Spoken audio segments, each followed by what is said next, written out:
People. Que pasa, sapa, say what they do. Now the first thing that is popping in the news is, people, very sad news. Because we could have a next Jasmine Dean case in the making. I am speaking about an incident that includes a 20-year-old lady, and her name is Khanice Jackson, and she is from Manchester Avenue. We are speaking about Independence City. I am speaking about Portmore. And based on the information, it is said that she has been missing for a couple of days. And people, I am going to let you take a listen, take a look to the accounts of her mother and the boyfriend. So people, take a listen, take a look, and then I'll give my piece. Khanice Jackson, a former student of the St. Andrew High School for Girls, left for work 7 o'clock on Wednesday. However, her family said this was the last time they saw her. They are appealing to the Jamaican audience to please bring Khanice home. Time is of the essence. 20-year-old Khanice Jackson of Manchester Avenue, Independence City, Portmore, left for work at 7 Wednesday morning. Her mother, Eunice Chambers, did not know that was the last time that she would hear from her only child. She went to the bus stop to get her bus to work. And I didn't hear anything else until our workplace called and said she haven't come to work. This is the first time, and so I know something is wrong. This has never happened before. Somebody have her out there. Somebody have her. I just want her home. Begging who have her to let her go, let her come home. The family tearfully recalls the last moments of Khanice. Her boyfriend says when he called her phone, it was answered. Someone answered, but I didn't want to spook the person, so I didn't say anything. So I listened very keenly. I was hoping to hear Khanice's voice, so I could ask her where she was. Distinctively hear a male voice in the back. Wednesday was the first she did not turn up. The family voiced that though they filed a missing persons report, the police seemed laid back in getting to the meat of the matter. As whoever you are, I just need Khanice home safe. I'm pleading to you, whoever you are. Please, Khanice, don't deserve this. The family says the alleged rigmarole in starting an investigation is causing them to lose precious time. Paige Dixon, CVM Live. Now people, based on the voice notes, it is obvious that the mother and the boyfriend, they are emotionally traumatized. They are distraught. You could hear it in their voices. And what makes this case very heart-wrenching is the fact that people, we are speaking about a very ambitious, hard-working lady. In the case of Jasmine Dean, we saw that she was a University of the West Indies student. In this case, we see that this girl come from a good school, St. Andrew's High School, and she was on her way to work 7 o'clock in the morning. This was Wednesday. So people, it is now Friday, so we are speaking about in excess of 48 hours, and I think based on the rules and laws and regulation, if you are missing for in excess of 24 hours, you are officially missing.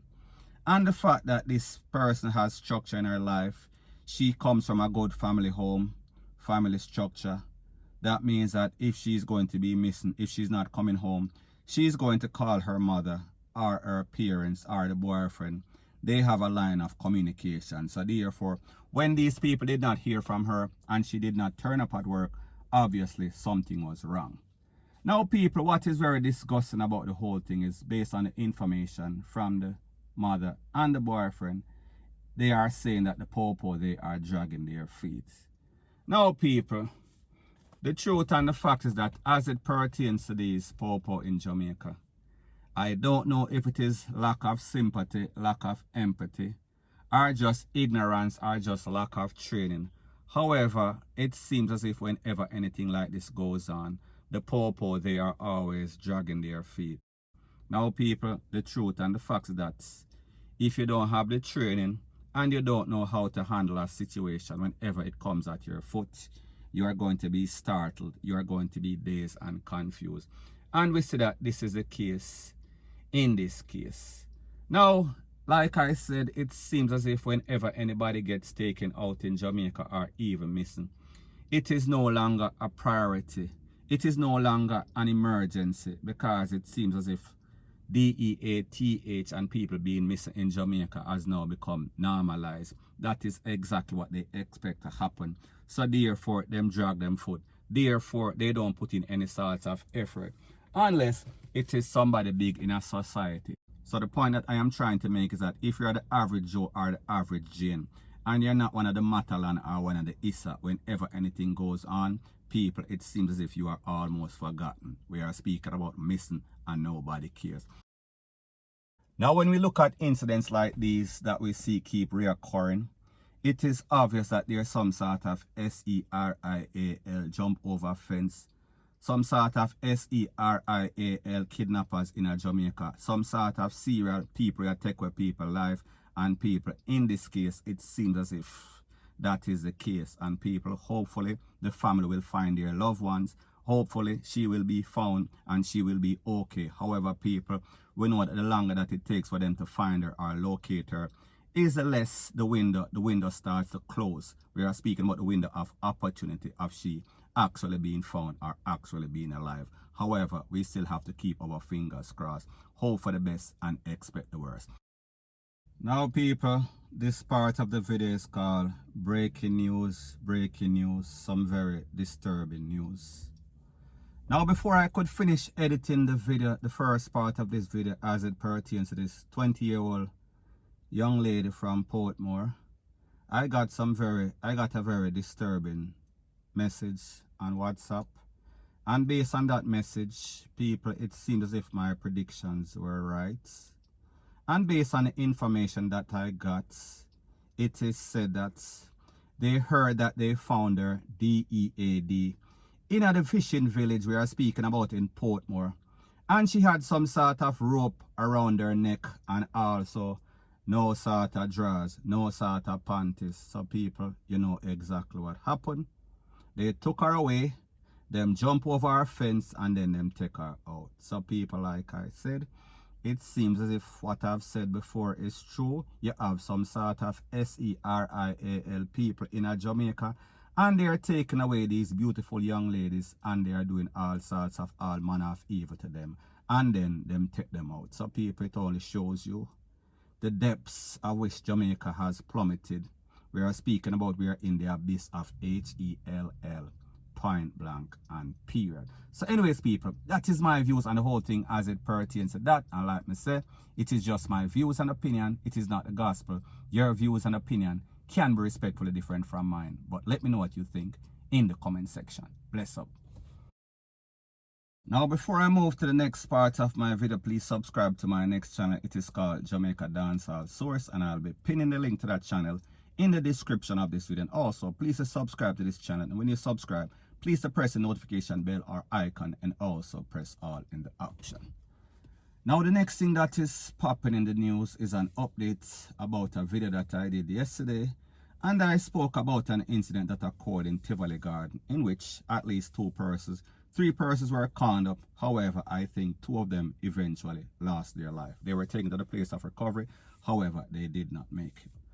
Now, people, based on information by the Popo, and I am speaking about SSP Stephanie Lindsay, and she is the head of the corporate communications unit of the JC of Jamaica Constabulary Force, it is said that 2 men were taken into custody after they were found in a car that was allegedly used in the drive-by that took the life of 2 persons. Now, based on the information from Stephanie Lindsay, it is said that they found all sorts of evidentiary material, including spent shells in the car, and these persons, they were taken into custody. Now, based on the information from the Popo, it is said that 1 person was taken out in the Coronation Markets earlier, and then within 24 hours, it is said that a group of persons were on a corner and they were basically shooting the breeze. They were playing domino, lodi, rete, lele, blue, blah, bling, when a set of men in a car pulled up with all sorts of high-powered rifle and started to blaze up the place. And after the smoke cleared, like I said, at least 3 persons were hit. Some were taken to the place of recovery and they made it. Others were not so fortunate. Now, based on the information, it is said that This is coming from some sort of reprisal for a set of persons that lost their life maybe about a couple of weeks ago. And people, like I said yesterday, this was a reprisal, and based on information from the Popo, it is said that the persons that are suspected in this hit yesterday in Tivoli Gardens are persons from Spranglers and also Screamers Corner. Now, also based on the information, the Popo said that they are looking for some persons of interest. We are speaking about Pupa, we are talking about Coffee, we are talking about Nero Blacks, we are talking about Bubba, we are talking about George, and people, like I said, they are from the apps.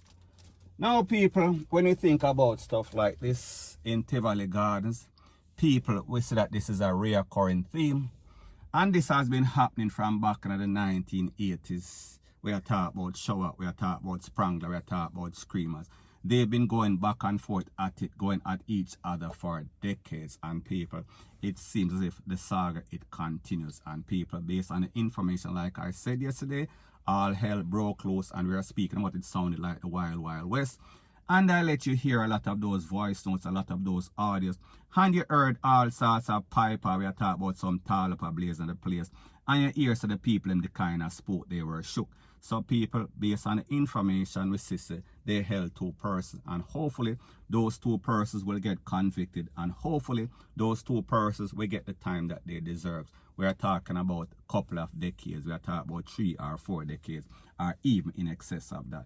So people, like I said before, whenever we talk about these garrisons, they only lay dormant for a little while, but after a while, them just explode. It is back to normal. We are speaking about back to square one, point blank and period. So anyways, people, that is the latest as it pertains to that. And like I said, it is just my views and opinion. It is not the gospel. Your views and opinion can be respectfully different from mine. But let me know what you think in the comment section. Bless up.